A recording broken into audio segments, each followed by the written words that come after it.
Pastor Roy Gerhardt from Galloway United Methodist Church in Franklin, Pennsylvania, sharing a few words of encouragement to help us follow after Jesus. As Christians, we talk about sin in different ways. One way that we do that is we talk about sins of commission and sins of omission. Well, what does that mean? Well, a sin of commission is something that you commit, or in other words, that you do. God says, don't do that, and you do it anyway. You've committed a sin by disobedience, doing something that you were told not to. But a sin of omission, well, that's just leaving out something that God told you to do. You have omitted something that God said, here's what I want you to do. And by ignoring it, you have sinned by omission. Well, those are two different categories that we can look at sin in, but they both describe this. They describe disobedience, where we're not walking out our life faithfully with God, that we'll either do what God said not to do or fail to do what God said we ought to do. The Apostle Paul describes this wrestling in our soul, even as we come to faith, where he said, I do what I don't want to do, and I don't do what I want to do, because my heart wants to be obedient to God, but something in me keeps turning away. Well, in the Bible, we see God's people do both of these types of sin at various times. In fact, where we were reading in Numbers 13 and 14 this week, we see both of these kinds of sin play out.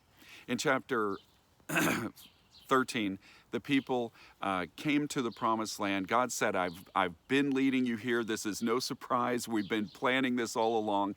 God had even told Moses way back at the burning bush that they would run into all kinds of obstacles, that there would be people in the way, Amalekites, Canaanites, Hittites, all kinds of different groups of people that they would battle with. But when it came right down to it, they act as if this is all a terrible surprise, and they are so shocked and dismayed that they say, let's just go back to Egypt. We are not going to go in this promised land.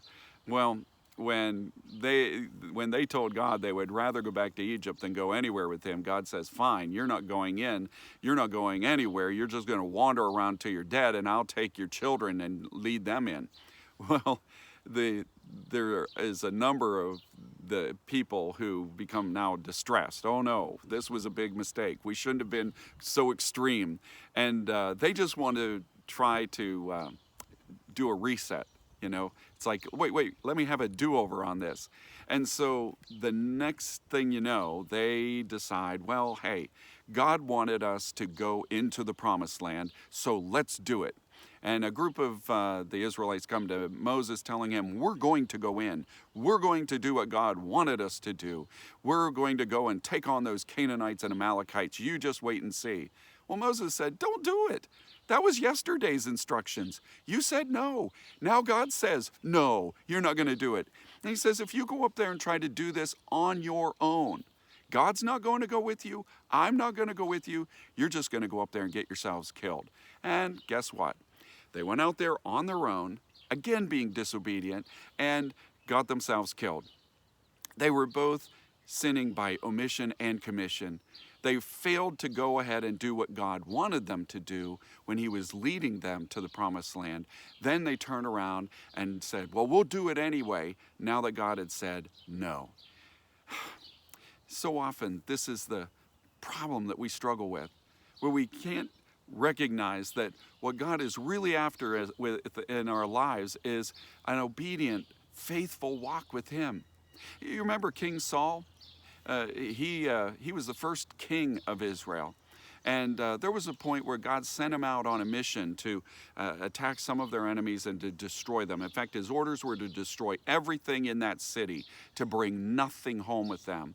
Well, but they got there, and there was a lot of good stuff sitting around, and the people that were with him said, hey, there's a lot of good stuff here. We should take some of this home and plunder the place. We could drop off some sacrifices for God. Well, Saul thought about it and said, well, hey, I guess if we brought some sacrifices, that would be good. God would be happy with that. You would get some stuff. Everybody's happy.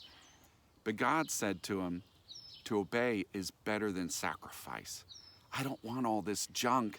I wanted you to do what I asked you to do. David recognized this when he came to God in repentance after having committed some really terrible and egregious sins.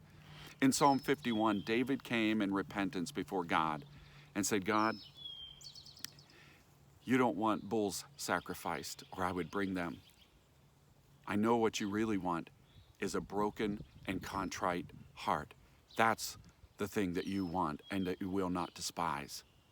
You see, that's what it really is all about. It's about how we walk out our lives faithfully with God, not all the things that we do for God or in the name of God, but what we actually do following God. So may God bless you today, and as you share this good news, may God make you a blessing wherever He takes you.